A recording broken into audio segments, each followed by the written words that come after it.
Today marks 2 years since a deadly tornado outbreak killed 23 people in East Alabama. Hundreds of homes were destroyed when multiple violent tornadoes touched down, including an EF4 in the small town of Beauregard. The governor proclaimed today as a day of remembrance for everyone impacted by that storm. State House of Representatives took action today. It advanced legislation that would make it more cost-effective for people across the state to construct a storm shelter. The House bill would give you an income tax credit if you build one. Way 31's Olivia Schuler explains what that means for Alabamians.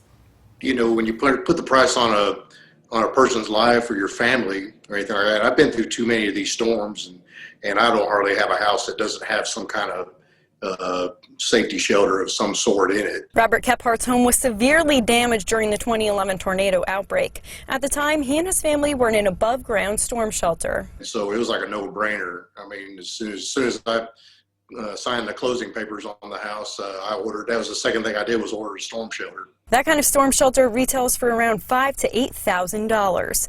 Taxes can add hundreds of dollars to that price tag. The bill just passed by the House will give a $3,000 tax credit, or about 50% of the total construction, acquisition, and installation of one of the storm shelters that you see here behind me. A lot of people, they don't have shelters because of the price of them. And so with the bill being passed, they're guaranteed half of the coverage. Taylor Haney works with Supercell Shelters. She thinks that if the legislation passes, demand will go up even more. We have picked up. We're putting in 10 shelters a week. If passed, you'll be able to apply for the tax credit for the year after your shelter is installed. It's not refundable or transferable. Reporting in Tanner, Olivia Schuler, Way 31 News. That legislation now moves to the Senate. It's not clear when they plan to discuss it.